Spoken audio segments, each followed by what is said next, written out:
നമസ്കാരം. 2004 ഒക്ടോബർ 19 വൈകുന്നേരം ഒരു 7 മണിയാവും. തമിഴ്നാട്ടിലെ തൃച്ചിക്ക് സമീപത്തുള്ള കുളിത്തല എന്ന സ്ഥലത്തുള്ള പണിക്കമ്പട്ടി ഹൈസ്കൂളിന്റെ ഗേറ്റിന് മുന്നിൽ ഒരു മനുഷ്യൻ നിൽക്കുകയാണ്. അദ്ദേഹം ഗേറ്റ് തട്ടി വിളിക്കുകയാണ്. ഗേറ്റ് തട്ടി വിളിക്കുന്ന കേട്ടതും അകത്തുനിന്ന് സെക്യൂരിറ്റി ഗാർഡ് ഗേറ്റിനടുത്തേക്ക് വന്നു. എന്നാ സാർ, ടീച്ചർ വീട്ടിലേക്ക് വന്നില്ല. അയ്യോ, ടീച്ചർ 5 മണിക്ക് സ്കൂളിൽ നിന്ന് പോകുന്നത് ഞാൻ കണ്ടതാണല്ലോ. ആ സ്കൂളിലെ ഹൈസ്കൂൾ വിഭാഗത്തിലെ ടീച്ചറാണ് മീനാക്ഷി ടീച്ചർ. മീനാക്ഷി ടീച്ചർ സാധാരണഗതിയിൽ 5 മണിയാകുമ്പോൾ സ്കൂളിൽ നിന്ന് അവരുടെ TVS-ൽ വീട്ടിലേക്ക് മടങ്ങും. 5:40 ആകുമ്പോൾ വീട്ടിലെത്തും. ഇന്ന് 6:30 ആയിട്ടും അവരെ കാണാതെ വന്നപ്പോഴാണ് ഹസ്ബൻഡായ രാമലിംഗം അവരെ തിരക്കി സ്കൂളിലെത്തിയത്. ടീച്ചർ 5 മണിക്ക് തന്നെ സ്കൂളിൽ നിന്ന് ഇറങ്ങി എന്ന വിവരം അറിഞ്ഞതും രാമലിംഗം സ്കൂളിൽ നിന്ന് നേരെ അദ്ദേഹത്തിന്റെ വീട് ലക്ഷ്യമാക്കി യാത്ര തിരിച്ചു. പോകുന്ന വഴിക്ക് അദ്ദേഹം ഒരു റെയിൽവേ ക്രോസിന് സമീപമെത്തി. അവിടെയുള്ള കടക്കാരനോട് ടീച്ചറെ കണ്ടായിരുന്നു എന്ന് തിരക്കിയപ്പോ അതെ ഞാൻ കണ്ടായിരുന്നു, ഏകദേശം ഒരു 5:15 മണിയാവും. അപ്പോ ടീച്ചർ ആ TVS-ലാണ് പോയത്. സ്കൂളിൽ നിന്ന് 5 മണിക്ക് ഇറങ്ങിയ ടീച്ചർ എല്ലാ ദിവസവും 5:15 ആകുമ്പോൾ ആ റെയിൽവേ ക്രോസിന്റെ അടുത്തെത്തും. ഇന്നും അത് സംഭവിച്ചിരിക്കുകയാണ്. രാമലിംഗം അവിടെ നിന്ന് മുന്നോട്ട് യാത്ര തിരിച്ചു. ഏകദേശം ഒരു 10 മിനിറ്റ് കഴിഞ്ഞപ്പോ വേറൊരു കട അദ്ദേഹത്തിന്റെ ശ്രദ്ധപ്പെട്ടു. അവിടെയും മീനാക്ഷി ടീച്ചർ തിരക്കിയപ്പോ അവിടെയുള്ള കടക്കാരൻ പറഞ്ഞു, ഞാൻ ടീച്ചറെ കണ്ടില്ല, പക്ഷെ ടീച്ചർ ഏകദേശം ഒരു 5:30 മണിയോടുകൂടി ഇതുവഴി കടന്നു പോയിട്ടുണ്ട്. ഞാൻ കടയ്ക്ക് അകത്തായിരിക്കുമ്പോഴും ടീച്ചറുടെ വാഹനം പോകുന്ന ശബ്ദം കേട്ടിരുന്നു. ആ ഭാഗത്ത് ടീച്ചർക്ക് മാത്രമാണ് ആ TVS ഉള്ളത്. അതുകൊണ്ട് തന്നെ ആ TVS-ന്റെ ശബ്ദം ആ കടക്കാരന് നന്നായിട്ട് അറിയാം. ടീച്ചർ കറക്റ്റായി ആ ടൈം ടേബിൾ പാലിക്കുന്ന ആളാണ്. 5:30 മണിയോടുകൂടി അവിടെ എത്തിയ മീനാക്ഷി ടീച്ചർ 5:40 വീട്ടിലെത്തേണ്ടതാണ്. അവിടുന്ന് 10 മിനിറ്റ് മാത്രം വാഹനം ഓടിക്കാനുള്ള ദൂരമേ ഉള്ളൂ രാമലിംഗത്തിന്റെ വീട്ടിലേക്ക്. പക്ഷേ ടീച്ചർ 5:40 6:30 എത്തിയിട്ടില്ല. 6:30 ടീച്ചറെ കാണാത്തതുകൊണ്ടാണ് രാമലിംഗം ടീച്ചറെ തിരക്കി സ്കൂളിലേക്ക് വന്നു തന്നെ. പെട്ടെന്ന് എന്തോ ഒരു സംശയം തോന്നിയ രാമലിംഗം അയാളുടെ വാഹനം ഓടിച്ച് അയാളുടെ വീട്ടിലെത്തി. ടീച്ചർ മറ്റെവിടെയെങ്കിലും കയറി താമസിച്ചു പോയിട്ട് വീട്ടിലേക്ക് ഓടി എത്തിക്കാണമെങ്കിലോ? അങ്ങനെ കരുതുമ്പോ ഒരു പ്രതീക്ഷ രാമലിംഗത്തിനുണ്ടാവും. ആ ഒരു ചിന്ത രാമലിംഗത്തിന്റെ മനസ്സിലേക്ക് കടന്നു വന്നപ്പോ രാമലിംഗത്തിന് ഒരു സന്തോഷം ഉണ്ടായി. രാമലിംഗം ഓടി വീട്ടിലെത്തുമ്പോ വീട്ടിൽ മീനാക്ഷി ടീച്ചർ എത്തിയിട്ടില്ല. 5:30 മണിക്ക് ഏകദേശം ഒരു 10 മിനിറ്റ് യാത്ര ചെയ്യാനുള്ള ദൂരം വരെ മീനാക്ഷി ടീച്ചർ എത്തി. അതിനുശേഷമാണ് മീനാക്ഷി ടീച്ചർ മിസ്സായിരിക്കുന്നത്. രാമലിംഗം അദ്ദേഹത്തിന് പരിചയമുള്ള ആളുകളെയൊക്കെ കോണ്ടാക്ട് ചെയ്ത് അവരോടൊക്കെ മീനാക്ഷി ടീച്ചറെ കാണാനില്ല എന്ന കാര്യം പറഞ്ഞു. രാമലിംഗവും ആ ആളുകളും ചേർന്ന് തുടർന്ന് ആ ഭാഗത്തൊക്കെ സമഗ്രമായ ഒരു തിരച്ചിൽ നടത്തി. സകല വീടുകളിലും തിരക്കുകയാണ്. ടീച്ചർ പഠിപ്പിക്കുന്ന സ്റ്റുഡൻസിന്റെ വീടുകളിൽ വരെ ടീച്ചറെ അവർ തിരക്കി തുടങ്ങി. അവരാരും മീനാക്ഷി ടീച്ചറെ കണ്ടിട്ടില്ല. 5:00 മീനാക്ഷി ടീച്ചർ കടന്നു പോകുന്ന വാഹനത്തിന്റെ ശബ്ദം കേട്ടതായി ആ കടക്കാരൻ പറയുന്നുണ്ട്. പക്ഷെ 5:15 മീനാക്ഷി ടീച്ചറെ ആ റെയിൽവേ ക്രോസിംഗിനടുത്ത് വെച്ച് അവിടെയുള്ള കടക്കാരൻ കൃത്യമായി കണ്ടതുമാണ്. അതുകൊണ്ട് തന്നെ രാമലിംഗത്തിന് സമയം മുന്നോട്ട് പോകുന്നതും വല്ലാത്തൊരു ഭയം വരികയാണ്. അങ്ങനെയാണ് രാമലിംഗം പോലീസ് സ്റ്റേഷനിൽ പരാതിയുമായി എത്തിയത്. അദ്ദേഹം പരാതി കൊടുക്കുമ്പോൾ സമയം 11 മണി കഴിഞ്ഞ് 5 മിനിറ്റാണ്. പോലീസ് സശ്രദ്ധം പരാതി പറയുന്ന കാര്യങ്ങളൊക്കെ കേട്ടു. മീനാക്ഷി ടീച്ചർ ശരിക്കും അവിടെ ഹൈസ്കൂളിൽ അറിയപ്പെടുന്ന ഒരു ടീച്ചറാണ്. നല്ല ടീച്ചറാണ്. കുട്ടികൾക്കൊക്കെ അവരെ വലിയ കാര്യമാണ്. ആ ടീച്ചർ സാധാരണഗതിയിൽ വീട് സ്കൂള് വീട് എന്നല്ലാതെ വേറെ എങ്ങോട്ട് പോകുന്ന പതിവുള്ള ആളല്ല. പക്ഷെ ടീച്ചർ കാണാൻ സുന്ദരിയാണ്. അതുകൊണ്ട് ടീച്ചർ ചിലപ്പോൾ ഇനി ആരോടെങ്കിലും ഒപ്പം ഒളിച്ചോടിക്കാണോ? പോലീസല്ലേ ആള്, സ്വാഭാവികമായിട്ട് അത്തരമൊരു ചിന്ത പോലീസിന്റെ ഉള്ളിലേക്ക് കടന്നു വന്നപ്പോൾ അവരത് കണക്ട് ചെയ്തുകൊണ്ട് പല ചോദ്യങ്ങളും രാമലിംഗത്തോടും കൂടെയുള്ള ആളുകളോടും ചോദിച്ചു. അവരൊക്കെ അതിന് മറുപടിയായി പോലീസിനോട് പറഞ്ഞത് ഒരു സിമ്പിൾ കാര്യമാണ്, ടീച്ചർ അത്രക്കാരിയല്ല. രാമലിംഗത്തെ സംബന്ധിച്ചിടത്തോളം കാണാതെ പോയിരിക്കുന്നത് അയാളുടെ ഹൃദയത്തിന്റെ ഭാഗമായ മീനാക്ഷി ടീച്ചറാണ്. ആ ടീച്ചറെ കുറിച്ചാണ് ഇപ്പോ മോശമായ ശൈലിയിൽ പോലീസിന്റെ ഭാഗത്തുനിന്ന് ചില ചോദ്യങ്ങളൊക്കെ ഉണ്ടാകുന്നത്. ദേഷ്യവും സങ്കടം കൊണ്ട് ശരിക്കും രാമലിംഗം ഒരു വല്ലാത്ത അവസ്ഥയിലാണ്. രാമലിംഗം കരഞ്ഞുകൊണ്ട് ഇൻസ്പെക്ടറോട് പറഞ്ഞു, സാർ, എങ്ങനെയെങ്കിലും എന്റെ ഭാര്യയെ കണ്ടെത്തണം. എങ്ങനെയെങ്കിലും ഭാര്യയെ കണ്ടെത്തണമെന്ന് പറയാനല്ലാതെ രാമലിംഗത്തിന് വേറൊന്നും പറ്റില്ലല്ലോ. ആ രാത്രിയിൽ പോലീസ് എന്തായാലും അന്വേഷിക്കാമെന്നുള്ളൊരു വാക്ക് രാമലിംഗത്തിന് കൊടുത്തെങ്കിലും അന്വേഷണം വലുതായിട്ടൊന്നും ഉണ്ടായില്ല. പക്ഷെ പിറ്റേന്ന് പോലീസ് അന്വേഷിച്ചു തുടങ്ങി. അവരാദ്യം അന്വേഷിച്ചത് രാമലിംഗത്തിന്റെ വീട്ടിൽ തന്നെയാണ്. മീനാക്ഷി വന്നു എന്നാണ് അവർ തിരക്കിയത്. മീനാക്ഷി ടീച്ചർ വീട്ടിൽ മടങ്ങി എത്തിയിട്ടില്ല എന്ന് മനസ്സിലായതും പോലീസ് തിരിച്ചു പോയത് സ്കൂളിലേക്കാണ്. സ്കൂളിൽ തിരക്കിയപ്പോൾ ടീച്ചർ കൃത്യമായിട്ടും തലേദിവസം വൈകുന്നേരം 5 മണിക്ക് സ്കൂൾ വിട്ട് പോയി എന്ന് പറഞ്ഞ കാര്യം വാസ്തവമാണെന്ന് തെളിഞ്ഞു. നേരത്തെ രാമലിംഗം പറഞ്ഞ അതേ സ്ഥലത്തൊക്കെ പോലീസും എത്തി. 5:15 ടീച്ചറെ ആ ലെവൽ ക്രോസിന് അടുത്ത് വെച്ച് കടക്കാരൻ കണ്ടിട്ടുണ്ട്. അയാൾ ആ കഥ പോലീസിനോട് ആവർത്തിക്കുകയും ചെയ്തു. 5:30 രാമലിംഗത്തിന്റെ വീട്ടിൽ നിന്ന് അധികം ദൂരത്തല്ലാത്ത ഒരു സ്ഥലത്ത് വെച്ച് ടീച്ചറുടെ വാഹനം കടന്നു പോകുന്ന ശബ്ദം കേട്ടതായി അവിടെയുള്ള കടക്കാരന് പോലീസിനോട് ആവർത്തിച്ചു. അതിനുശേഷം ടീച്ചർ എവിടേക്ക് പോയി? ആ ഒരു അന്വേഷണത്തിലേക്ക് പോലീസ് കടക്കുകയാണ്. രാമലിംഗം കരുതിയത് പോലീസ് അതിവേഗം കേസ് അന്വേഷിക്കുന്നതാണ്. അതുകൊണ്ട് വിവരം അറിയാനായി പിറ്റേ ദിവസം രാവിലെ തന്നെ രാമലിംഗം സ്റ്റേഷനിലെത്തി. സ്റ്റേഷനിലെത്തിയപ്പോ SIയും CIയും ഒന്നും വന്നിട്ടില്ല. പോലീസുകാര് രാമലിംഗത്തോട് അവിടെ കാത്തിരിക്കാൻ ആവശ്യപ്പെട്ടു.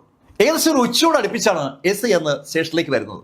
SI കണ്ടതും രാമലിംഗം വന്ന കാര്യം പറഞ്ഞപ്പോ അദ്ദേഹം രാമലിംഗത്തോട് പറഞ്ഞു, മിസ്റ്റർ രാമലിംഗം, നിങ്ങൾ ഇങ്ങോട്ട് അന്വേഷിച്ച് വരേണ്ട കാര്യമില്ല. ഞങ്ങള് എല്ലാവരും ഫീൽഡിലാണ്. എന്തെങ്കിലും വിവരം കിട്ടിയാൽ ആ നിമിഷം ഞങ്ങൾ നിങ്ങളെ അറിയിക്കും. അങ്ങനെ പറഞ്ഞ് അദ്ദേഹം രാമലിംഗത്തെ അവിടെ നിന്ന് ഒഴിവാക്കി. പക്ഷെ പിറ്റേ ദിവസം രാമലിംഗം സ്റ്റേഷനിൽ അന്വേഷിച്ചെത്തി. അന്നും രാമലിംഗത്തെ പോലീസുകാർ മീനാക്ഷി ടീച്ചറെ കുറിച്ചുള്ള വിവരങ്ങളൊന്നും ലഭിക്കാത്തതുകൊണ്ട് ഒഴിവാക്കുകയും ചെയ്തു. അതിനടുത്ത ദിവസമൊക്കെ കഥ അങ്ങനെ തന്നെ ആവർത്തിക്കുകയാണ്. സ്റ്റേഷനിൽ പോലീസുകാരൊക്കെ വന്നു തുടങ്ങുമ്പോൾ രാമലിംഗവും അവിടെ എത്തും. പോലീസുകാർക്ക് 100,000 കേസുകൾ അന്വേഷിക്കാനുണ്ട്. പക്ഷെ രാമലിംഗത്തിന് ഒരു കേസല്ലേ അന്വേഷിക്കാനുള്ളൂ, സ്വന്തം ഭാര്യ മിസ്സായ കേസ്. രാമലിംഗം എല്ലാ ദിവസവും അവിടെ കയറി ഇറങ്ങുന്നത് അവിടെയുള്ള SIക്കും സർക്കിളിലും ഒക്കെ ലേശം ബുദ്ധിമുട്ടുണ്ടാക്കി. അങ്ങനെയാണ് രാമലിംഗത്തോട് അവർ ആ കാര്യം പറയുന്നത്. രാമലിംഗം, ഞങ്ങള് നിങ്ങളുടെ ഭാര്യ മിസ്സായ കേസ് അന്വേഷിച്ചുകൊണ്ടിരിക്കുകയാണ്. പക്ഷേ ആ കേസിൽ നമ്മൾ ആരും പ്രതീക്ഷിക്കാത്ത ശൈലിയിൽ ചില വൻകിട ടീമുകൾ ഇടപെട്ടിട്ടുണ്ട്. നിങ്ങൾക്കറിയാമല്ലോ ഈ അണ്ണാ DMKയുടെ കേസ്. അണ്ണാ DMKയുടെ ലോക്കൽ നേതാക്കളാണ് ഇടപെട്ടിരിക്കുന്നത്. അണ്ണാ DMK ഭരണകക്ഷിയാണ്. അവര് ഉൾപ്പെട്ട പ്രശ്നമാണെന്ന് കേട്ടപ്പോൾ സ്വാഭാവികമായിട്ട് രാമലിംഗം വല്ലാതെ അന്തവിട്ടു പോവുകയാണ്. പോലീസ് രാമലിംഗത്തോട് പറഞ്ഞു, ഇനി നോക്കി കണ്ടൊക്കെ നീ ഇടപെടാവും. അവർക്ക് ഇഷ്ടപ്പെടാതെ പോയാൽ ചിലപ്പോ നീയും നിന്നു നിൽപ്പിൽ അപ്രത്യക്ഷനാകും. ശരിക്കും ഒരു ഭീഷണി പോലീസിന്റെ ഭാഗത്തുനിന്ന് കൃത്യമായി രാമലിംഗത്തിന് ലഭിക്കുകയാണ്. അണ്ണാ DMKയുമായി ബന്ധപ്പെട്ട ആരോ മീനാക്ഷി ടീച്ചറുടെ മിസ്സിംഗിൽ കണക്റ്റഡാണ്. അതുകൊണ്ടാണ് പോലീസ് അന്വേഷണം ഇഴയ്ക്കുന്നത്. അണ്ണാ DMKയിൽ ഇനി കാര്യങ്ങൾ മാറി മറിയണമെങ്കിൽ സാക്ഷാൽ ജയലളിത തന്നെ വിചാരിക്കണം. രാമലിംഗത്തിന് ആ ശൈലിയിൽ ജയലളിതയുമായിട്ടോ അല്ലെങ്കിൽ അണ്ണാ DMKയുമായിട്ടോ ഒരു തരത്തിലും ബന്ധമില്ല. അയാൾ ആകെ പെട്ടതുപോലെയായി. നിശബ്ദനായി വീട്ടിലേക്ക് മടങ്ങാനല്ലാതെ രാമലിംഗത്തിന് വേറൊന്നിനും പറ്റുമായിരുന്നില്ല. ദിവസങ്ങളും ആഴ്ചകളും മാസങ്ങളും വേഗം കടന്നുപോയി. അങ്ങനെയാണ് 2005 എത്തിയത്. 2005 ഒരു ദിവസം സ്റ്റേഷനിൽ നിന്ന് ഒരു കോള് രാമലിംഗത്തിന് വന്നു. മീനാക്ഷി ടീച്ചറുടെ നിന്ന് തോന്നുന്ന ശൈലിയിലുള്ള ഒരാളുടെ ഡെഡ് ബോഡി ബാംഗ്ലൂരിൽ നിന്ന് ലഭിച്ചിരിക്കുന്നു എന്നാണ് സ്റ്റേഷനിൽ നിന്ന് വിളിച്ച ആള് രാമലിംഗത്തോട് പറഞ്ഞത്. അത് കേട്ടതും രാമലിംഗത്തിന്റെ നെഞ്ച് ശരിക്കും നിലച്ചതുപോലെയായി.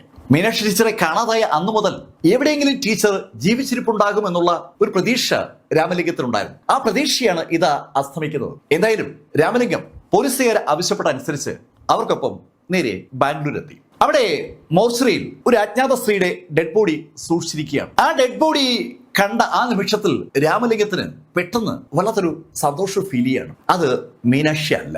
സന്തോഷത്തോടെ രാമലിംഗം അയാൾക്കൊപ്പം എത്തിയ പോലീസുകാരോട് പറഞ്ഞു, ഇത് മീനാക്ഷി അല്ല. ആ പ്രായമുള്ള മനുഷ്യന്റെ സന്തോഷം കലർന്ന ആ ഭാവം ശരിക്കും അവിടെ ആ മോർച്ചിലുള്ള ആളുകൾക്ക് മനസ്സിലായോ. അവർ ഇത്തരത്തിലുള്ള അനവധി ആളുകളെ കണ്ടുമുട്ടുന്നതാണ്. പക്ഷെ പോലീസുകാർക്ക് അതൊരു വല്ലാത്ത ഷോക്കായി മാറി. ആ ബോഡി കിട്ടിയപ്പോ കേസിനൊരു തുമ്പുണ്ടായി എന്നാണ് ആ പോലീസുകാർ കരുതിയത്. അതിപ്പോ വെള്ളത്തിലായി. എന്തായാലും പോലീസ് രാമലിംഗവുമായി തിരിച്ച് നാട്ടിൽ മടങ്ങിയെത്തി. അണ്ണാ DMK എന്ന പേര് പറഞ്ഞ് തന്നെ ആ കേസന്വേഷണത്തിൽ നിന്ന് മാറ്റി നിർത്തിയിരിക്കുകയാണ് പോലീസ് എന്നുള്ള കാര്യം ഇപ്പോ ഒരു സംശയമായി രാമലിംഗത്തിന്റെ മനസ്സിൽ വന്നിട്ടുണ്ട്. പോലീസ് എന്തായാലും ആ കേസ് അന്വേഷിക്കത്തില്ല. ഇതുപോലെ അജ്ഞാത ബോഡികൾ ഏതെങ്കിലും കാണുമ്പോൾ തന്നെ വിളിച്ച് ആ ബോഡി ഐഡന്റിഫൈ ചെയ്യാൻ ആവശ്യപ്പെടുന്ന ഒരു പരിപാടി മാത്രമാണ് യഥാർത്ഥത്തിൽ പോലീസിന്റെ ഭാഗത്തുനിന്നുണ്ടായിരിക്കുന്നത്. ടീച്ചർ മിസ്സായ സ്കൂളിലെ അധ്യാപകരും വിദ്യാർത്ഥികളും ഒക്കെ ടീച്ചറുടെ മിസ്സിങ്ങിനെ കുറിച്ച് ഒരുപാട് പരാതികൾ പല മേഖലയിൽ കൊടുത്തിട്ടുണ്ട്.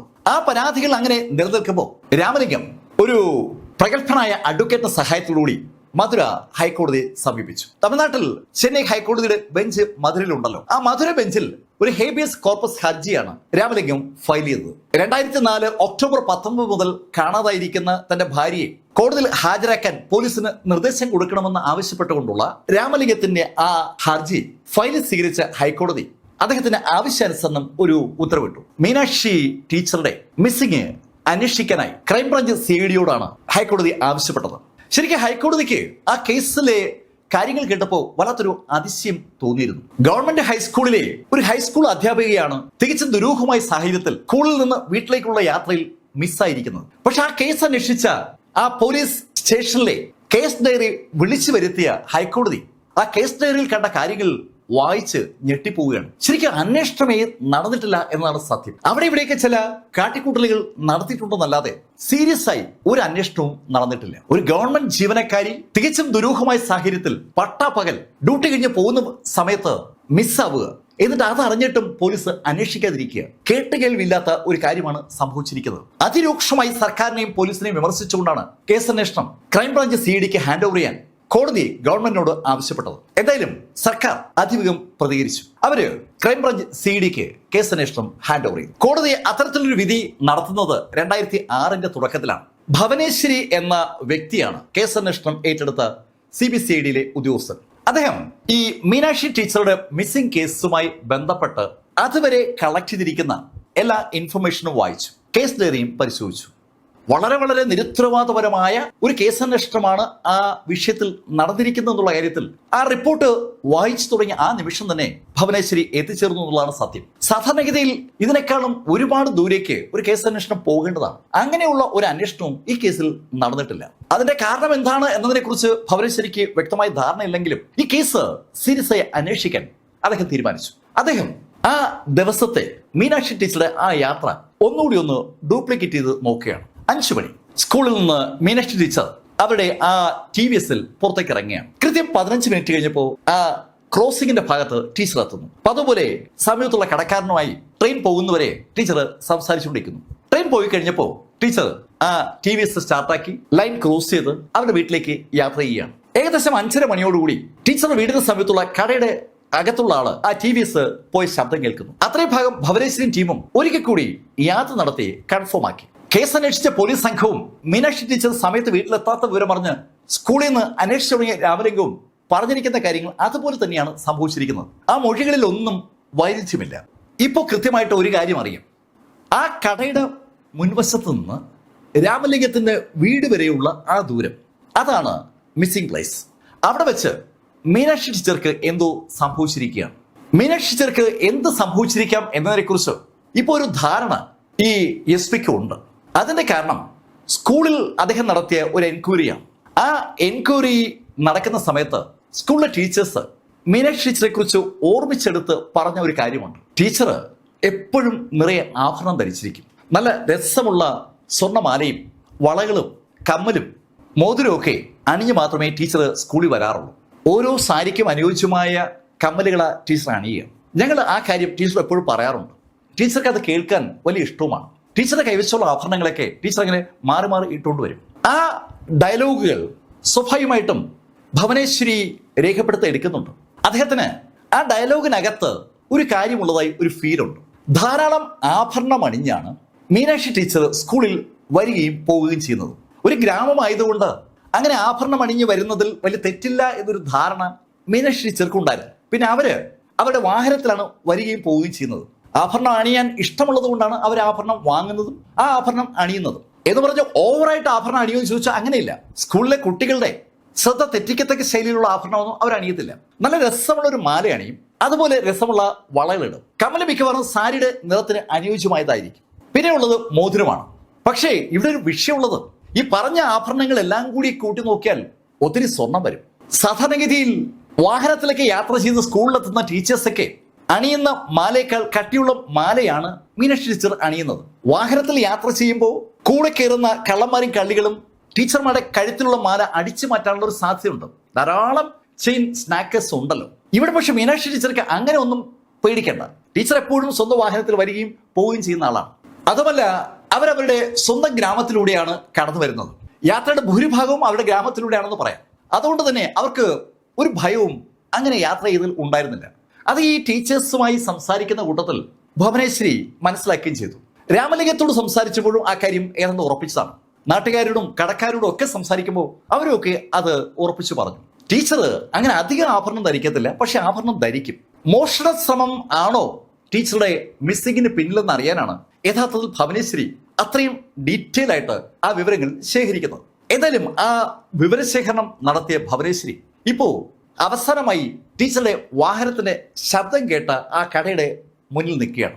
അവിടെ നിന്ന് രാമലിംഗത്തിന്റെ വീട് വരെയുള്ള ആ സ്ഥലം, അതാണ് ഇനി പരിശോധിക്കേണ്ടത്. ശരിക്കും ആ സ്ഥലത്ത് നേരത്തെ പോലീസ് ഒരു പരിശോധന നടത്തിയിട്ടുണ്ടായിരുന്നു. അവിടെയുള്ള കിണറുകളിലും കായലിലും ഈ ചെറിയ ഓടകളിലുമൊക്കെ അന്ന് പോലീസ് ഒന്ന് തപ്പി നോക്കിയിരുന്നു. പാതാള കരണ്ടിയൊക്കെ ഉപയോഗിച്ച് ഒരു പരിശോധന നടത്തിയിരുന്നു. കാരണം നഷ്ടമായിരിക്കുന്നത് ടീച്ചർ മാത്രമല്ല, ടീച്ചറുടെ TVS കൂടിയാണ്. പാതാള കരണ്ടി ഉപയോഗിച്ചൊക്കെ നടത്തിയ ആ തിരച്ചിലിൽ ഒന്നും കിട്ടിയില്ല.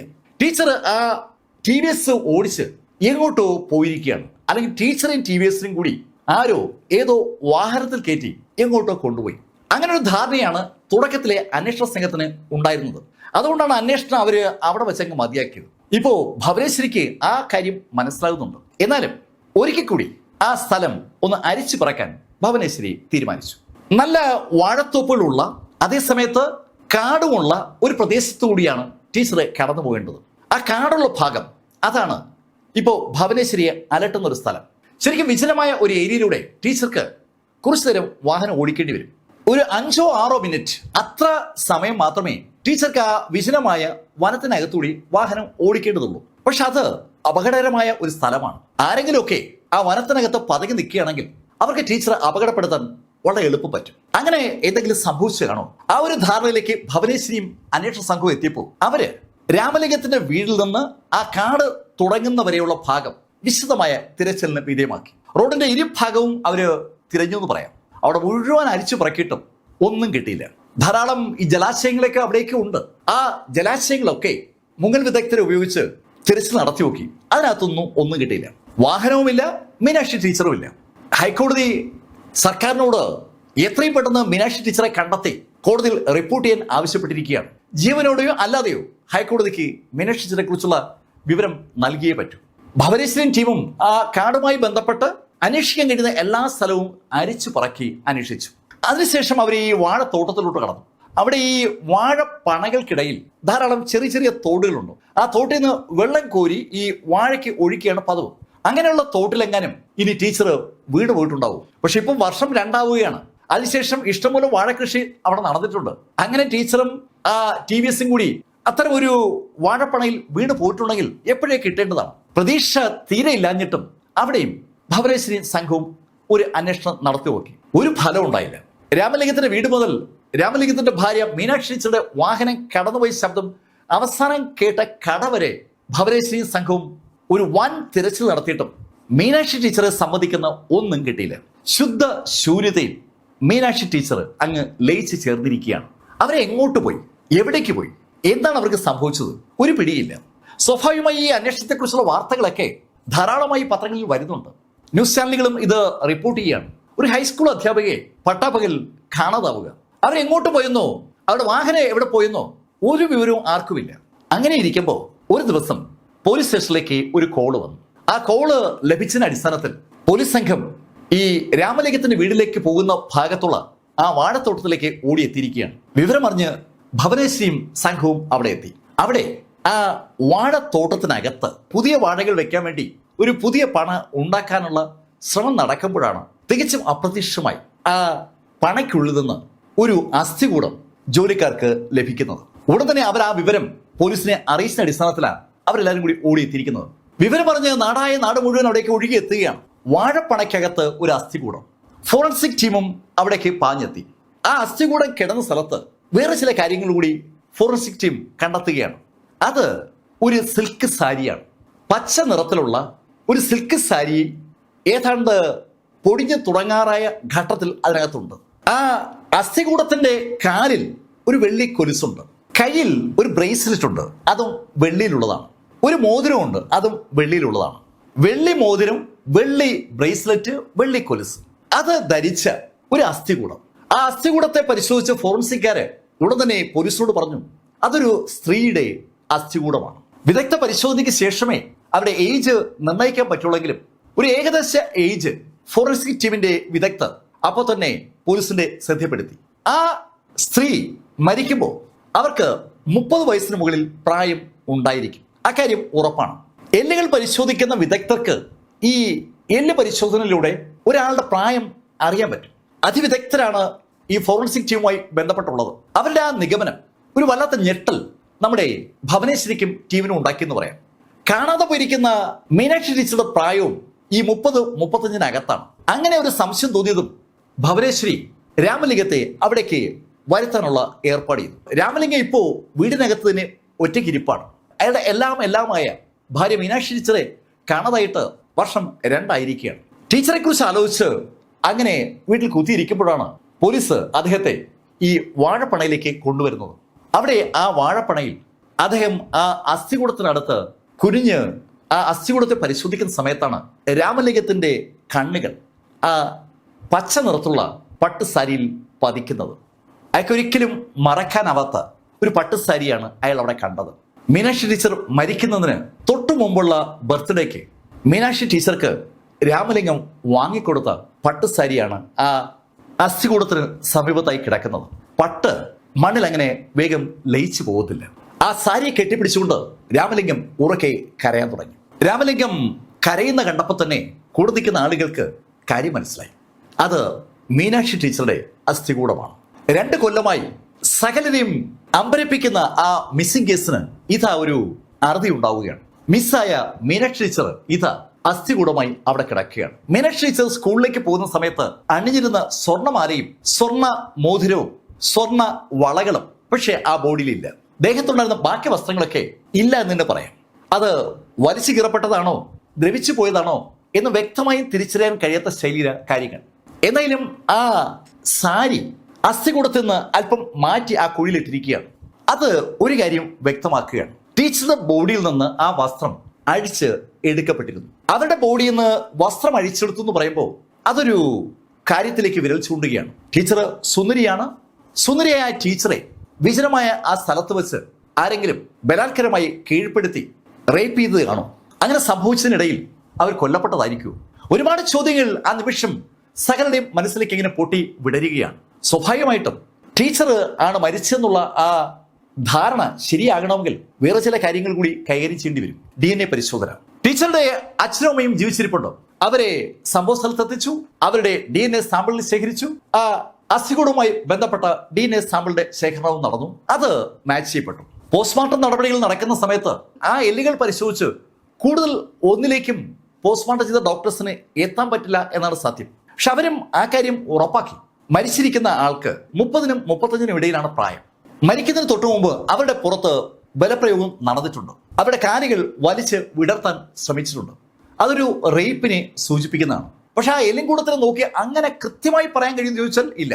പക്ഷെ ഒരുപാട് ഇത്തരം കേസുകൾ കൈകാര്യം ചെയ്ത് തഴക്കവും പഴക്കമുള്ള ആ പോസ്റ്റ്മോർട്ടം ചെയ്ത ഡോക്ടേഴ്സ് അങ്ങനെ ഒരു സൂചന പോലീസിന് കൊടുത്തു എന്ന് മാത്രം. കാലുകൾ വലിച്ചു വിളർത്തിയതിന്റെ ഒരു ഫലമായിട്ട് അവരുടെ എല്ലുകൾക്ക് ഒരു ക്ഷതം ഉണ്ടായിട്ടുണ്ട്. അതുകൊണ്ടാണ് ആ ശൈലിയിൽ ഒരു നിഗമനം പോസ്റ്റ്മോർട്ടം ചെയ്ത ഡോക്ടേഴ്സ് പങ്കുവച്ചത്. എന്തായാലും കൊല്ലപ്പെട്ടിരിക്കുന്നത് മീനാക്ഷി ടീച്ചർ ആണെന്നുള്ള കാര്യം വ്യക്തമാണ്. എന്ന് കൊല ചെയ്യപ്പെട്ടു എന്നുള്ള ചോദ്യത്തിന്റെ ഉത്തരവും പോസ്റ്റ്മോർട്ടം റിപ്പോർട്ടിനകത്തുണ്ട്. ഏകദേശം 2 കൊല്ലം ആകാറായിട്ടുണ്ട് ആ വ്യക്തി മരിച്ചിട്ട്. മീനാക്ഷി ടീച്ചർ മിസ്സായിരിക്കുന്ന ആ സമയത്ത് തന്നെയാണ് അവർ കൊല ചെയ്യപ്പെട്ടിരിക്കുന്നു എന്നുള്ളതിന്റെ ഒരു സൂചന അങ്ങനെ കിട്ടുകയാണ്. ഇനിയാണ് നിർണായകമായ അനവധി ചോദ്യങ്ങൾ ഉദിക്കുന്നത്. ആ മോട്ടോർ ബൈക്ക് എവിടെ പോയി? ടീച്ചർ ഓടിച്ചിരുന്ന ആ TVS, ടീച്ചറെ കണ്ടുകിട്ടിയ ആ വാഴത്തോപ്പ് കേന്ദ്രീകരിച്ചുകൊണ്ട് സകല സ്ഥലത്തും നാട്ടുകാർ തന്നെ അന്വേഷണത്തിൽ ഇറങ്ങി. ഇതുവരെ അവർ നടത്തിയ അന്വേഷണമല്ല ഇപ്പോൾ അവർ സ്റ്റാർട്ട് ചെയ്യുന്നത്. അതിന് ഫലമുണ്ടായി. ഒരു പൊട്ടക്കിണറ്റിനകത്ത് പാതാള കരണ്ടി അവസാനം ഒരു ലോഹത്തിൽ തട്ടിയതിന്റെ ശബ്ദം കേൾപ്പിച്ചു. ആ കരണ്ടി ഉപയോഗിച്ച് അങ്ങ് പാതാളത്തിനകത്ത് കിടന്ന ആ സാധനത്തെ വലിച്ചെടുത്തു പോകും. സകലരും ആ കാഴ്ച കാണുകയാണ്. അതൊരു TVS ബൈക്കാണ്. ടീച്ചർ ഉപയോഗിച്ചിരുന്ന അതേ ബൈക്ക്. ടീച്ചറെ കൊലപ്പെടുത്തിയ ആളുകൾ ആ ബൈക്ക് ആ പൊട്ടക്കിണറ്റിലേക്ക് തള്ളിയിടുകയായിരുന്നു. മിസ്സായ ടീച്ചറും മിസ്സായ TVSും കിട്ടിയിരിക്കുകയാണ്. ഇനി ഇവയ്ക്ക് കാരണക്കാരൻ അല്ലെങ്കിൽ കാരണക്കാർ ആരാണെന്നാണ് കണ്ടെത്തേണ്ടത്. ഒരാൾക്ക് ഒറ്റയ്ക്ക് ഈ കാര്യങ്ങളൊക്കെ ചെയ്ത് ആ TVS ബൈക്ക് അവിടെ കൊണ്ട് കളയാൻ പറ്റുമോ എന്നൊരു ചോദ്യം പലരും ചോദിക്കുന്നുണ്ട്. പോലീസിന്റെ ഉള്ളിലും ആ ചോദ്യമുണ്ട്. കൊല നടത്തിയ ആളുകളെ എങ്ങനെ കണ്ടുപിടിക്കും? അതൊരു വല്ലാത്ത ചോദ്യമാണ്. 2 കൊല്ലങ്ങൾക്ക് മുമ്പാണ് കൊല നടന്നിരിക്കുന്നത്. ടീച്ചറോട് വിരോധമുള്ള ഒരാളും ആ ഭാഗത്തില്ല. ടീച്ചർ കൊല ചെയ്യപ്പെട്ടിരിക്കാനുള്ള ഏക കാരണം ഒന്ന് ടീച്ചറുടെ സൗന്ദര്യവും 2 ടീച്ചർ അണിഞ്ഞിരിക്കുന്ന ആഭരണവുമാണ്. ഈ 2 വിഷയത്തിലും താല്പര്യമുള്ള ആളുകൾ എല്ലാ സ്ഥലത്തും ഉണ്ടാവും. അങ്ങനെയുള്ള ആളുകളെ എങ്ങനെ പക്ഷേ ഐഡന്റിഫൈ ചെയ്യും? അപ്പോഴാണ് ഭവനേശ്വരിക്ക് ഒരു ഐഡിയ തോന്നിയത്. ടീച്ചറുടെ ദേഹത്തണിഞ്ഞിരുന്ന ആഭരണങ്ങൾ എന്തായാലും നല്ല വില ലഭിക്കുന്ന ശൈലിയിൽ ഉള്ള ആഭരണങ്ങൾ തന്നെയാണ്. ഒത്തിരി സ്വർണ്ണം ഉണ്ടായിരുന്നു. സാധാരണ ഇതിൽ 6 പവനിലധികം തൂക്കം വരുന്ന മാലയാണ് ടീച്ചർ ധരിക്കുക. അവരുടെ 2 കൈകളിലുമായി അതേപോലെ 8-10 പവൻ വരുന്ന വളകളുണ്ടാവും. ടീച്ചറുടെ ഒരു വള തന്നെ ചില സമയത്ത് 4 പവനോളൊക്കെ വരുമെന്നൊക്കെ ടീച്ചേഴ്സ് റിപ്പോർട്ട് ചെയ്തിട്ടുണ്ടായിരുന്നു. അങ്ങനെയാണെങ്കിൽ ഒരു 10-15 പവൻ സ്വർണം ടീച്ചറുടെ ബോഡിയിൽ ഉണ്ടായിരുന്നിരിക്കും. 15 പവൻ സ്വർണം 2004 പോലും നല്ല വില കിട്ടുന്ന സംഭവമാണ്. അപരിചിതരാണ് കൊല നടത്തിയതെങ്കിൽ അവർ കൊല നടത്തിയിട്ട് നാട് വിട്ടു പോയി കാണും. പരിചിതരാണ് കൊല നടത്തിയെങ്കിൽ ലഭിച്ച ആഭരണം എപ്പോഴെങ്കിലും അവരുടെ ജീവിതത്തിൽ അതിലൊരു പ്രതിഫലനം ഉണ്ടാക്കും. അങ്ങനെ പ്രതിഫലനം ഉണ്ടാക്കിയെങ്കിൽ സ്വാഭാവികമായിട്ടും അത് ആരുടെയെങ്കിലുമൊക്കെ ശ്രദ്ധപ്പെടേണ്ടതാണ്. കഴിഞ്ഞ 2 കൊല്ലങ്ങൾക്കിടയിൽ അങ്ങനെ അസ്വാഭാവികമായ രീതിയിൽ പെട്ടെന്ന് കുറച്ച് പണമൊക്കെ ഉണ്ടാക്കിയ ആരെങ്കിലും ഉണ്ടോ എന്ന അന്വേഷണത്തിലേക്ക് ഭവനേശ്വരി ടീമും അങ്ങനെയാണ് കടക്കുന്നത്. അവരുടെ ആ അന്വേഷണത്തിന് പെട്ടെന്നാണ് ഒരു റിസൾട്ട് ഉണ്ടായത്. ജോലിക്കൊന്നും പോകാൻ വലിയ താല്പര്യമില്ലാത്ത ഒരു കക്ഷി ആ ഗ്രാമത്തിലുണ്ട്. അയാളുടെ പേര് ഷൺമുഖ വേലെന്നാണ്. അയാള് സാധാരണ രീതിയിൽ വെള്ളമൊക്കെ അടിച്ചങ്ങനെ കിറങ്ങി ഇരിക്കുന്ന ഒരു കഥാപാത്രമാണ്. പണിക്ക് പോകുന്ന കാര്യം മാത്രമാണ് അയാൾക്ക് ഇഷ്ടമല്ലാത്തത്. പക്ഷെ അതൊക്കെ 2004 തുടക്കത്തിലേക്കാണ്. 2004 എൻഡോടുകൂടി അയാൾ പെട്ടെന്ന് നന്നായി. പക്ഷെ അതിനുശേഷം അയാൾ ജോലിക്ക് പോകുമായിരുന്നു. നല്ലൊരു ജോലിക്കാരൻ എന്ന പേര് ഷൺമുഖവേല് ഉണ്ടാക്കുകയും ചെയ്തു. അയാൾ പുതിയ വാഹനം വാങ്ങിച്ചു, വീട് നന്നാക്കി, ഭാര്യയ്ക്ക് 3 പവന്റെ സ്വർണ്ണമാല വാങ്ങിച്ചു കൊടുത്തു. എല്ലാം ഈ 1.5 കൊല്ലം കൊണ്ട് സംഭവിച്ചിരിക്കുന്നത്. ഒരു പണിക്കും പോകാതിരുന്ന ഷൺമുഖവേൽ പെട്ടെന്ന് പണിക്ക് പോകുന്നു, ധാരാളം കാശുണ്ടാക്കുന്നു. ആ കാശ് ഭാര്യയുടെ ആഭരണമായിട്ടും വീടിന്റെ മോടി പിടിപ്പിക്കലായിട്ടും സ്വന്തം വാഹനമായിട്ടൊക്കെ മാറുകയാണ്. ആ കഥ കേട്ടപ്പോ ഭവനേശ്വരിക്ക് ആ ഷൺമുഖവേലിനെ കാണാൻ ഒരു ആഗ്രഹം. ഭവനേശ്വരി പോലീസുകാരോട് ഷൺമുഖവേലിനെ സ്റ്റേഷനിലേക്ക് എത്തിക്കാൻ ആവശ്യപ്പെട്ടു. പോലീസുകാർ ഷൺമുഖവേലിന്റെ വീട്ടിൽ അന്വേഷിച്ചെത്തിയപ്പോ അവിടെ ഷൺമുഖവേലില്ല. നിങ്ങളുടെ ഭർത്താവ് എവിടെ പോയി? ഭർത്താവ് ജോലിക്ക് പോയിരിക്കുകയാണ്. ഓക്കെ, വരുമ്പോ സ്റ്റേഷനിലേക്ക് വരാൻ പറയണേ. അങ്ങനെ പറഞ്ഞിട്ട് പോലീസുകാർ സ്റ്റേഷനിലേക്ക് മടങ്ങി. പക്ഷേ പിറ്റെന്നും ഭവനേശ്വരിയുടെ അടുത്തേക്ക് ഷൺമുഖവേല് എത്തിയില്ല. അന്നും പോലീസുകാര് ഷൺമുഖവേലിനെ തിരക്കി വീട്ടിലെത്തിയെങ്കിലും ഷൺമുഖവേല് വീട്ടിലേക്ക് വന്നിട്ടില്ല എന്ന മറുപടി ഭാര്യയുടെ ഭാഗത്തുനിന്നുണ്ടായി. 3-4 ദിവസമായിട്ടും ഷൺമുഖവേല് സ്റ്റേഷനിലേക്ക് വരുന്നതേയില്ല. ആ കാര്യം ഭവനേശ്വരിയോട് പോലീസുകാർ റിപ്പോർട്ട് ചെയ്തപ്പോൾ ഭവനേശ്വരിയും അന്വേഷണ സംഘവും പെട്ടെന്ന് ഒന്ന് സ്റ്റക്ക് ആയതുപോലെയായി. ഭവനേശ്വരിക്കും ടീമിനും ഷൺമുഖവേലിൽ യഥാർത്ഥത്തിൽ സംശയമൊന്നും ഉണ്ടായിരുന്നില്ല. പക്ഷെ എങ്ങനെ അയാൾ പണം ഉണ്ടാക്കി എന്നുള്ളതൊന്നും അറിയണം. അങ്ങനെ ഒരു ആഗ്രഹം ഭവനേശ്വരിക്ക് ഉണ്ടായി എന്നുള്ളത് സത്യവുമാണ്. എന്നാൽ ഇവിടെ സ്റ്റേഷനിലേക്ക് വരാൻ പറഞ്ഞിട്ടും വരാതെ അയാൾ മുങ്ങി നടക്കുന്നു എന്നുള്ള കാര്യം അന്വേഷണത്തിന് പോയ പോലീസ് ഉദ്യോഗസ്ഥർ ഭവനേശ്വരിക്ക് റിപ്പോർട്ട് ചെയ്തപ്പോൾ ഭവനേശ്വരിക്കും കൂടുതലുള്ള അന്വേഷണ ഉദ്യോഗസ്ഥർക്കും അതൊരു വല്ലാത്തൊരു പ്രശ്നമായി ഫീൽ ചെയ്യാണ്. Something is wrong. അങ്ങനെ ഒരു തോന്നലുണ്ടായിരുന്നു. ആ ഷൺമുഖവേലിനെ പൊക്കാനുള്ള തീരുമാനത്തിലേക്ക് ഭവനേശ്വരിയും ടീമും കടന്നു. പോലീസ് ഒരാളെ പൊക്കണമെന്ന് തീരുമാനിച്ചിറങ്ങിയാൽ അയാൾ എവിടെ വിളിച്ചാലും പോലീസ് അന്വേഷിച്ചെത്തുക തന്നെ ചെയ്യും. അതിനുള്ള സിസ്റ്റം അവരുടെ കയ്യിലുണ്ട്. ഒരു അടിപൊളി വലവീശൽ നടന്നു എന്ന് പറയാം. അവസാനം ഷൺമുഖവേലിനെ ഒരു സ്ഥലത്തുനിന്ന് പോലീസ് പൊക്കി. ശരിക്കും ഈ കുഴിത്തലയിൽ അനവധി മലയിടുക്കൊക്കെ ഉണ്ട്. മനമുള്ളതുപോലെ തന്നെ ഒരു മലയുടെ ഇടയിൽ ഒരാൾ ഒളിച്ചിരിക്കുന്ന വിവരം അതുവഴി കടന്നുപോയ ഒരാള് പോലീസിന് റിപ്പോർട്ട് ചെയ്യായിരുന്നു. അങ്ങനെയാണ് പോലീസ് ആ മല വളയുന്നത്. അവിടെ നിന്ന് അവര് അവസാനം പൊക്കിയത് സാക്ഷാൽ ഷൺമുഖവേലിനെയാണ്. ഷൺമുഖവേലിനെ ഭവനേശ്വരിയുടെ മുന്നിലേക്ക് കൊണ്ടുവന്നു. സ്റ്റേഷനിലേക്ക് എത്തിയതും ഷൺമുഖവേലിനെ ഭവനേശ്വരി ചോദിച്ചു തുടങ്ങി. നീ ആ മലയുടെ ഇടയിൽ ഒളിച്ചു കഴിയായിരുന്നു എന്ന് കേട്ടു. എന്തിനാ ആ മലയുടെ ഇടയിൽ പോയി കഴിഞ്ഞത്? ഒന്നുമില്ല സാർ, ഇടയ്ക്കിടയ്ക്ക് ഞാനിങ്ങനെ മലകളിലൊക്കെ കയറി വെറുതെ ഇരിക്കും. അങ്ങനെ ഒരു ദിവസം വെറുതെ ഇരുന്നപ്പോഴാണ് എനിക്ക് പിന്നീട് ജോലിക്ക് പോകാൻ തോന്നിയത്. അതെന്റെ ഒരു രീതിയാണ് സാർ. വളരെ ശാന്തമായി ഷൺമുഖവേല് ആ മറുപടി പറഞ്ഞതും ഭവനേശ്വരി ഷൺമുഖവേലിനോട് ചോദിച്ചു, അതൊക്കെ പോട്ടെ, നീ മീനാക്ഷി ടീച്ചറെ കൊന്നിട്ട് ആ ആഭരണങ്ങൾ എടുത്തതിന് ശേഷം നിന്റെ ഭാര്യയ്ക്ക് ആഭരണം കൊടുക്കുമ്പോൾ നിന്നെ പോലീസ് പിടിക്കുന്നുള്ള കാര്യം നീ എന്താ ആലോചിക്കാത്തത്? തികച്ചും അപ്രതീക്ഷിതമായി ഭവനേശ്വരി ആ ഷൺമുഖവേലിനോട് ആ ചോദ്യം ചോദിച്ചപ്പോൾ അവൻ ആകെ വിളറി. സാർ എന്താ പറയുന്നത്? ഞാൻ പറഞ്ഞത് മനസ്സിലായില്ലേ? നീ മീനാക്ഷി ടീച്ചറെ കൊന്നിട്ട് അവരുടെ ദേഹത്തുണ്ടായിരുന്ന ആഭരണങ്ങളൊക്കെ എടുത്ത് ഇങ്ങനെ ഭാര്യയ്ക്ക് കൊടുക്കുമ്പോൾ പോലീസ് എന്നെ പിടിക്കുന്നുള്ള കാര്യം നീ എന്താ മറന്നുപോയത്? രണ്ടാമതും SP ആ ചോദ്യം ആവർത്തിച്ചതും ഷൺമുഖവേലിന്റെ മുഖം ശരിക്കും വിളറി. അവൻ ആ വിളർച്ചയുടെ ഒടുവിൽ അവസാനം പോലീസിനോട് ഒരു കഥ പറഞ്ഞു. ജോലിക്കൊന്നും പോകാതെ വാഴത്തോട്ടത്തിലും റോഡ് സൈഡിലും കുത്തിയിരിക്കുന്ന ഷൺമുഖവേല് സ്ഥിരമായി കാണുന്ന ഒരു കാഴ്ചയുണ്ട്. രാവിലെ സ്കൂളിലേക്ക് പോകുന്ന മീനാക്ഷി ടീച്ചർ വൈകുന്നേരം മടങ്ങി വരുന്ന കാഴ്ചയാണ് അദ്ദേഹം കാണുക.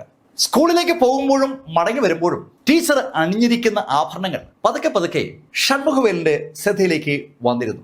എങ്ങനെ പോയാലും ഒരു 15-നും 20-നും ഇടയിൽ പവൻ എല്ലാ ദിവസവും മീനാക്ഷി ടീച്ചറുടെ പുറത്ത് കാണും. സ്വർണത്തിന്റെ വില ഇങ്ങനെ കയറി വരുന്ന കാലഘട്ടമാണ്. ആ സ്വർണം സ്ഥിരമായി കണ്ട് ആ സ്വർണം സ്വന്തമാക്കാനുള്ള ഒരു ആഗ്രഹം ഷൺമുഖവേലിന് ഉണ്ടായി. പക്ഷേ വാഹനത്തിൽ യാത്ര ചെയ്യുന്ന മീനാക്ഷി ടീച്ചറുടെ പുറത്തുനിന്ന് ആഭരണം എങ്ങനെ അടിച്ചു മാറ്റും? വീട്ടിൽ കയറി മോഷ്ടിക്കാന്ന് പറഞ്ഞാൽ നടക്കത്തില്ല. മോഷ്ടിക്കാൻ പറ്റിയ സ്ഥലം ആ റെയിൽവേ ക്രോസ് കഴിഞ്ഞ് രാമലിംഗത്തിന്റെ വീട് വരെ എത്തുന്നതിനിടയിലുള്ള ആ വിജനമായ സ്ഥലമാണ്. അവിടെ വെച്ച് വാഹനം തടഞ്ഞു നിർത്തി ടീച്ചറുടെ കഴുത്തിലും കയ്യിലുമുള്ള ആഭരണങ്ങൾ മോഷ്ടിച്ചെടുക്കുക. ടീച്ചർക്ക് ആളെ തിരിച്ചറിയാതിരിക്കാൻ വേണ്ടി ഒരു മുഖംമൂടിയൊക്കെ ധരിക്കുക. പക്ഷെ അപ്പോഴും ഒരു സംശയം, താൻ ഒറ്റയ്ക്ക് വിചാരിച്ചാൽ അത് നടക്കുമോ എന്നൊരു സംശയമാണ് ഷൺമുഖവേലിനുണ്ടായത്.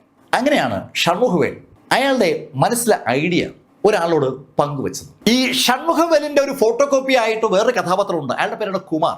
ജോലിക്കൊന്നും പോകാതെ കറങ്ങി തിരിഞ്ഞ് നടക്കുന്ന ഒരു കഥാപാത്രമാണ് കുമാർ. ജോലിക്ക് പോകാത്ത ഈ ഷൺമുഖവേലും കുമാറും ഒക്കെ ജീവിക്കാനുള്ള കാശ് കണ്ടെത്തുന്നത് ഈ വാഴപ്പണയെന്നൊക്കെ തന്നെയാണ്. വാഴപ്പണയിൽ നല്ല കുലകളൊക്കെ വിളഞ്ഞു വരുമ്പോൾ ആ കുലകൾ വാഴ പോലും അറിയാതെ അവരുടെ തോളിലൂടെ പതുക്കെ സഞ്ചരിച്ചു തുടങ്ങും. അങ്ങ് ദൂരെയുള്ള ഏതെങ്കിലും ചന്തയെ കൊണ്ട് കൊടുത്ത് കാശ് വാങ്ങിച്ചിട്ടായിരിക്കും പിന്നീട് ഷൺമുഖവേലും കുമാറും മടങ്ങിയെത്തുക. സ്ഥിരമായി ഒരു വാഴത്തോട്ടത്തിൽ നിന്ന് കുല വെട്ടുന്ന പതിവ് അവർക്കില്ല. മാറി മാറി വെട്ടിക്കൊണ്ടിരിക്കുമ്പോൾ കുല നഷ്ടമാകുന്ന ഉടമകൾക്കും വലിയ പരാതി ഉണ്ടാവില്ല. കുലയാകാം, തെങ്ങും പണിയാണെങ്കിൽ തേങ്ങയാകാം, അല്ലെങ്കിൽ മറ്റെന്തെങ്കിലും ആവാം. മോഷണം അവരാണ് നടത്തുന്നുള്ള കാര്യം ആരും അറിയാത്തടത്തോളം കാലം അവരെ കള്ളന്മാരെന്ന് ആരും വിളിക്കത്തുമില്ല.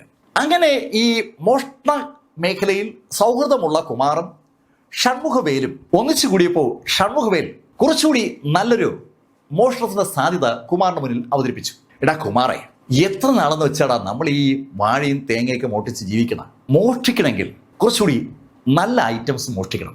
അങ്ങനെ കുമാറിനോട് ഷൺമുഖവേൽ പറഞ്ഞപ്പോൾ കുമാർ ഷൺമുഖവേലിനോട് എന്ത് സാധനമാണ് അടൻ കണ്ടുവച്ചിരിക്കുന്നത് ചോദിച്ചു. അപ്പോഴാണ് ഷൺമുഖവേല് ആ മീനാക്ഷി ടീച്ചറെ കുറിച്ചുള്ള കാര്യം കുമാറിനോട് പറയുന്നത്. ശരിക്കും കുമാറും ഈ മീനാക്ഷി ടീച്ചറെ കാണുന്നതാണ്. നല്ല ആഭരണങ്ങളൊക്കെ അണിഞ്ഞ് ആ TVS അങ്ങനെ പാഞ്ഞു പോകുന്ന മീനാക്ഷി ടീച്ചർ കണ്ണിന് ഇമ്പം നൽകുന്ന ഒരു കാഴ്ചയാണ്. മീനാക്ഷി ടീച്ചർ അങ്ങനെ പാഞ്ഞു പോകുമ്പോൾ ആഭരണത്തിലല്ല കുമാറിന്റെ കണ്ണുകൾ പതിയുക. കുമാറിന്റെ കണ്ണുകൾ പതിയുന്നത് മീനാക്ഷി ടീച്ചറിൽ തന്നെയാണ്. ആ സുന്ദരി ടീച്ചറെ കാണാൻ വേണ്ടി മാത്രം ആ റോഡിന്റെ വരമ്പത്തും വയലിന്റെ വരമ്പത്തും ഒക്കെ വന്നിരിക്കുന്ന പതിവ് കുമാറിനുണ്ട്. ഇപ്പൊ ഇത് അതേ മീനാക്ഷി ടീച്ചറിന്റെ ദേഹത്തണിഞ്ഞിരിക്കുന്ന ആഭരണങ്ങൾ മോഷ്ടിക്കുന്നതിനെ കുറിച്ചാണ് ഷൺമുഖവേൽ പറയുന്നത്. സ്വാഭാവികമായിട്ടും കുമാറിന് അത് വല്ലാത്ത ത്രില്ലായി മാറി. ഈ ആഭരണം മോഷ്ടിക്കാനായിട്ട് എന്തായാലും മീനാക്ഷി ടീച്ചറെ പിടിച്ചു നിർത്തേണ്ടി വരുമല്ലോ. അത് ആലോചിച്ചപ്പോൾ തന്നെ കുമാറിന്റെ ത്രില്ലങ്ങ് കൂടുകയാണ്. അങ്ങനെ അവർ രണ്ടും കൂടി ആ പ്ലാൻ ഉണ്ടാക്കി മീനാക്ഷി ടീച്ചറെ ഒന്നുകൂടി പഠിച്ചു തുടങ്ങി. മീനാക്ഷി ടീച്ചർ കൃത്യം എത്ര മണിക്ക് സ്കൂളിൽ നിന്ന് തിരിച്ചു വരും, അതാണ് അവർ പഠിച്ചു തുടങ്ങിയത്. ലെവൽ ക്രോസ്, കട, അത് കഴിഞ്ഞിട്ട് എത്ര മിനിറ്റ് കഴിയുമ്പോൾ വീടെത്തും. ആ പഠനം 3-4 ദിവസം തുടർച്ചയായി നടത്തിയപ്പോൾ അവർക്ക് ആ കാര്യം മനസ്സിലായി.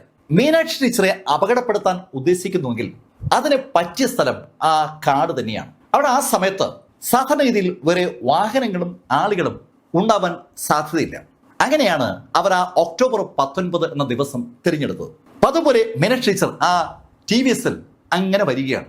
അപ്പൊ റോഡ് സൈഡിൽ ഒരു കമ്പൊക്കെ ചിവിക്കൊണ്ട് നമ്മുടെ ഷൺമുഖവേല് അങ്ങനെ നിൽക്കുകയാണ്. നല്ല നീളമുള്ളൊരു കമ്പിൽ ഇങ്ങനെ ചിവി നിൽക്കുകയാണ്. ദൂരെ നിന്ന് മീനാക്ഷി ടീച്ചർ വരുന്നത് ഷൺമുഖവേല് കണ്ടു. ടീച്ചർ ഷൺമുഖവേലിന്റെ അടുത്തുകൂടി കടന്നു പോയതും ഷൺമുഖവേൽ കയ്യിലിരുന്ന ആ നീളമുള്ള ആ കമ്പ് ടീച്ചറുടെ വാഹനത്തിന്റെ വീലിനകത്തേക്ക് അതിവേഗം ഒന്ന് കയറ്റിയതും ആ വാഹനം മറിഞ്ഞു നോക്കി കണ്ണടച്ച് തുറക്കുന്ന വേഗതയിലാണ്. തികച്ചും അപ്രത്യക്ഷമായി വീലിനിടയിൽ കൂടി ആ കമ്പ് കയറിയതും ടീച്ചറുടെ ബാലൻസ് പോയി. ടീച്ചറും വാഹനം കൂടി താഴെ വീണതും ഷൺമുഖവേല് ടീച്ചറുടെ അടുത്തേക്ക് ഓടിയെത്തിയ അതേ നിമിഷത്തിൽ കാടിനകത്ത് ഒളിച്ചിരിക്കുകയായിരുന്ന കുമാറും ഓടിയെത്തി അവർ ടീച്ചർ ശബ്ദം ഉണ്ടാക്കുന്നതിന് മുമ്പ് ടീച്ചറുടെ സാരി എടുത്ത് ടീച്ചറുടെ വായിലേക്ക് കുത്തിക്കയറ്റി. അതിനുശേഷം അവർ ടീച്ചറെ കാടിനുള്ളിലേക്ക് പൊക്കിക്കൊണ്ടുപോയി. കൂടെ ആ TVS. കാടിനകത്തേക്ക് കൊണ്ടുപോകുന്നതിനിടയിൽ അവര് ടീച്ചറിന്റെ വായ്ക്കകത്തേക്ക് ആ തുണി കുത്തിക്കയറ്റിയ സമയത്ത് ശരിക്കും അവർ മൂക്കൂട് ചേർത്ത് പിടിച്ചതിനിടയിൽ അവരുടെ ബോധം ഒന്ന് പോയായിരുന്നു. ഒരു അബോധാവസ്ഥയിലേക്ക് ടീച്ചർ പെട്ടെന്ന് കടന്നു. വണ്ടി വീണ ആ ഷെയ്ക്കും പെട്ടെന്നുണ്ടായ ആ പൊത്തിപ്പിടിക്കലും ടീച്ചറെ ബോധം കെടുത്തി എന്നാണ് സത്യം. കാടിനകത്തേക്ക് കൊണ്ടുവന്ന ടീച്ചറുടെ ദേഹത്തുണ്ടായിരുന്ന ആഭരണങ്ങളൊക്കെ ഷൺമുഖവേൽ അതിവേഗം ഊരിയെടുത്തു. അയാൾ പക്ഷേ ആള് മാന്യനാണ്. വെള്ളി ആഭരണങ്ങളൊന്നും അയാൾ ഊരിയില്ല. അയാള് ആ സ്വർണം മാത്രം ഊരിയെടുത്തു. സ്വർണം അയാൾ ഊരിയെടുക്കുമ്പോൾ ഈ കാഴ്ച കണ്ടുകൊണ്ട് നിൽക്കുകയാണ് കുമാർ. ഒരുപാട് നാളുകളായി ആഗ്രഹിച്ചിരുന്ന ഒരു കഥാപാത്രമാണ് മീനാക്ഷി ടീച്ചർ.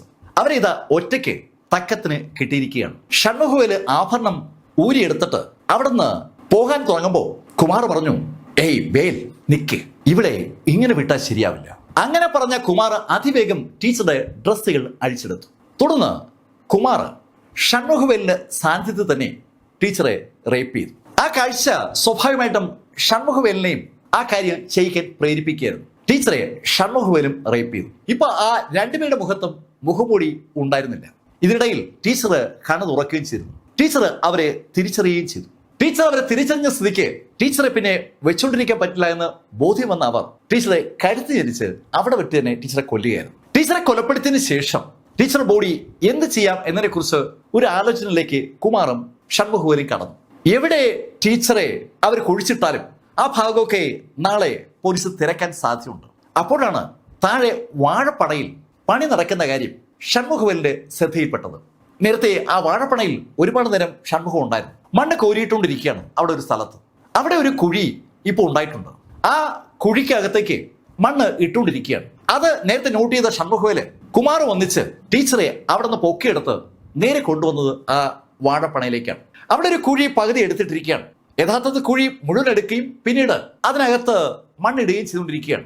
ആ പകുതി ഇട്ട മണ്ണിലേക്ക് ടീച്ചറെ കിടത്തിയിട്ട് ബാക്കി മണ്ണ് കൂടി അവർ പതുക്കെ അതിന് മുകളിലേക്ക് വലിച്ചിട്ടു. അതിനിടയിൽ ടീച്ചറുടെ സാരി കൂടി ആ കുഴിക്കകത്തേക്ക് അവരെ ഇട്ടിരുന്നു. ബാക്കി ഡ്രസ്സുകളൊക്കെ അതുപോലെ തന്നെ ആ കുഴിക്കകത്തിടുകയായിരുന്നു. മണ്ണിട്ട് ഏകദേശം മുഖഭാഗം മൂടിയിട്ട് അവര് അവിടെ നേരെ പോയത് ആ TVS അവർ കൊണ്ടുവച്ച സ്ഥലത്തേക്കാണ്. അതിനെ അവിടെ നിന്ന് ഉരുട്ടി അവര് ആ പൊട്ടക്കിണറിന്റെ ഭാഗത്തെത്തി അതിനകത്തേക്ക് തള്ളിയിട്ടു. അവിടേക്ക് ഒരു കുഞ്ഞും വരാറില്ല. അതുകൊണ്ട് തന്നെ ആ പൊട്ടക്കിണറ്റിനകത്ത് ഒരു TVS ഉള്ള കാര്യം ഒരാളും അറിയത്തില്ല. ആ കാര്യം അവർക്ക് ഉറപ്പാണ്. രണ്ടുപേരും ചേർന്ന് സ്വർണം വീതം വെച്ചെടുത്തതിന് ശേഷം അവിടെ നിന്ന് പോയിച്ചു. രണ്ടുപേരും ആ സ്വർണം കൊണ്ടുപോയി അവരവരുടെ വീടുകളിൽ കുഴിച്ചിട്ടതിന് ശേഷം പിറ്റേ ദിവസം മീനാക്ഷി ടീച്ചറെ ആളുകൾ തിരക്കുമ്പോൾ ആ ടീമിന്റെ ഭാഗമായി അവരൊന്ന് കൂടി. എല്ലാ ദിവസവും ആളുകൾ തിരക്കാൻ ഇറങ്ങുമ്പോൾ അവരും ആ ഭാഗത്തുണ്ടായിരുന്നു. രണ്ടുപേർക്ക് വേറെ പണിയൊന്നും ഇല്ലാത്തതുകൊണ്ട് അവരെയാണ് മിക്കവാറും എല്ലാവരും തിരക്കാൻ വിളിക്കുന്നത്. അതുകൊണ്ടാണ് ആരുടെയും ശ്രദ്ധയിൽ ഈ ഷൺമുഖവേലും അതുപോലെ കുമാറും പെടാതെ പോയത്. കഥ കേട്ട് കഴിഞ്ഞതും കുമാറിനെ പോലീസ് അങ്ങ് പൊക്കി. കുമാറും ഇതേ കുറ്റസമ്മതം മൊഴി തന്നെ നടത്തി. രാമലിംഗത്തോട് തുടക്കത്തിൽ അണ്ണാ DMKക്ക് ഇതിൽ പങ്കുണ്ടെന്ന് ആ പോലീസ് ഇൻസ്പെക്ടർ വെറുതെ പറഞ്ഞതാണ്. രാമലിംഗം എല്ലാ ദിവസവും അവിടേക്ക് കയറി വരുമ്പോൾ അതൊരു വല്ലാത്ത ന്യൂസൻസ് ആയി മാറിയപ്പോൾ പോലീസുകാര് ആലോചിച്ചുറച്ച് ഒരു കഥ അങ്ങ് പറഞ്ഞതാണ്. അതുകൊണ്ടാണ് രാമലിംഗം ആ ദിവസങ്ങളിൽ പിന്നീട് സ്റ്റേഷനിലേക്ക് കയറാതിരുന്നത്. അതിപ്പോ ഭവനേശ്വരിക്കും ടീമിനും അറിയാം. എന്തായാലും ഈ രണ്ട് കഥാപാത്രങ്ങളുമായി പിറ്റേ ദിവസം പോലീസ് ഈ സംഭവം നടന്ന ആ വെന്യൂയിലേക്ക് വരുമ്പോൾ ആ ഗ്രാമം മുഴുവൻ അവിടേക്ക് ഒഴുകിയെത്തിയെന്ന് പറയാം. അവരാരും പ്രതീക്ഷിക്കാത്ത രണ്ട് കഥാപാത്രങ്ങളാണ് യഥാർത്ഥത്തിൽ മീനാക്ഷി ടീച്ചറെ അവസാനിപ്പിച്ചിരിക്കുന്നത്. മീനാക്ഷി ടീച്ചറെ തിരക്കിയിറങ്ങിയ എല്ലാ ഗ്രൂപ്പിന്റെയും ഭാഗമായിരുന്നു ഈ രണ്ടാളുകളും. അന്നൊന്നും ആർക്കും ഒരു തരത്തിലുള്ള സംശയവും അതിൽ തോന്നിയിരുന്നില്ല. അന്വേഷണമൊക്കെ ഏതാണ്ട് അവസാനിച്ചതിന് ശേഷമാണ് ഷൺമുഖം ജോലിക്ക് പോയി തുടങ്ങിയത്. മീനാക്ഷി ടീച്ചർ മരിച്ചപ്പോൾ ടീച്ചറെ തിരക്കിയിറങ്ങിയ ഷൺമുഖം അങ്ങനെ നന്നായി എന്ന് ആളുകൾ അന്ന് അടക്കം പറയുമായിരുന്നു. എന്തായാലും ഷൺമുഖത്തോടൊപ്പം തന്നെ കുമാറും ജോലിക്കൊക്കെ പോയി തുടങ്ങിയിരുന്നു. ആ ജോലിക്ക് പോക്കിന്റെ പിന്നിലെ കഥയാണ് ഇപ്പോ നാട്ടുകാരെ പോലീസ് നിന്ന് അറിയുന്നത്. കേസ് കോടതിയിലെത്തി. എല്ലാ തെളിവുകളും അവർക്ക് എതിരായിരുന്നത് കൊണ്ട് തന്നെ രണ്ടുപേർക്കും ജീവപര്യന്തം തടവാണ് സെഷൻസ് കോർട്ട് വിധിച്ചത്. ഷൺമുഖവേലും അതുപോലെ കുമാറും ജയിലിലായിരിക്കുന്ന സമയത്ത് 2014 ഷൺമുഖവേൽ ജയിലിനകത്ത് ആത്മഹത്യ ചെയ്തു. അതിന്റെ കാരണം അയാളെ വിട്ട് അയാളുടെ ഭാര്യയും മക്കളും പോയതാണ്. ഒരു കൊലപാതകയുടെ ഭാര്യയായി അല്ലെങ്കിൽ കൊലപാതകയുടെ മക്കളായി ജീവിക്കാൻ ഞങ്ങൾക്ക് ഒരു താല്പര്യമില്ലെന്ന് പറഞ്ഞ് അയാളുടെ വീട് വിട്ട് അവർ പോവുകയായിരുന്നു, അമ്മയും മക്കളും. ആ കാര്യം അറിഞ്ഞ ഷൺമുഖം താൻ തീർന്നു എന്ന് മനസ്സിലാക്കി ജയിലിൽ അയാളുടെ ജീവിതം അവസാനിപ്പിച്ചതാണ്. കുമാർ ഇപ്പോഴും ജയിലിൽ തന്നെയുണ്ട്. നോക്കുക, സ്വർണം, സൗന്ദര്യം, ഇത് രണ്ടും ആളുകളെ എന്തെല്ലാം ക്രൈമുകളിലേക്കാണ് എത്തിക്കുന്നത്. തികച്ചും നിരപരാധിയായ ഒരു ടീച്ചറെ സ്കൂളിൽ നിന്ന് വീട്ടിലേക്ക് വരുമ്പോൾ ആക്രമിക്കുകയും റേപ്പ് ചെയ്യുകയും കൊലപ്പെടുത്തുകയും ചെയ്യും. ഇത്തരം സംഭവങ്ങൾ ആവർത്തിക്കപ്പെട്ടുകൊണ്ടേയിരിക്കുകയാണ്. അതിന് സ്ഥലവും സമയവും ഒന്നും ഒരു വിഷയവുമല്ല എന്ന് മാത്രം. ഇന്ന് തമിഴ്നാട്ടിലാണെങ്കിൽ നാളെ കേരളത്തിൽ, മറ്റന്നാൾ കർണാടകത്തിൽ, അങ്ങനെ എല്ലാ സ്ഥലത്തും ആവർത്തിക്കപ്പെട്ടുകൊണ്ടേയിരിക്കുകയാണ്. ഞങ്ങൾ ധാരാളം ക്രൈം സ്റ്റോറീസ് ചെയ്യുന്ന ആളുകളാണ്. അതുകൊണ്ടാണ് ഞാൻ ആ ശൈലിയിൽ ഒരു കമന്റ് പറയുന്നത്. നമ്മുടെ മനുഷ്യരുടെ മൈൻഡ് സെറ്റ് ആകെ മാറുകയാണ്. ക്രൈം ചെയ്യാൻ ഒരു മടിയുമില്ലാത്ത ആളുകളായി ജനം ആകെ മാറുകയാണോ എന്നൊരു സംശയം എനിക്കുണ്ട്. നിങ്ങളുടെ അഭിപ്രായങ്ങളൂടി പങ്കുവയ്ക്കുക. ഈ കാര്യങ്ങൾ നിങ്ങളോട് സംസാരിച്ചത് എം ലൈഫിൽ നിന്ന് BS ചന്ദ്രമോഹൻ. കമന്റിൽ ചെയ്യുക. Thank you.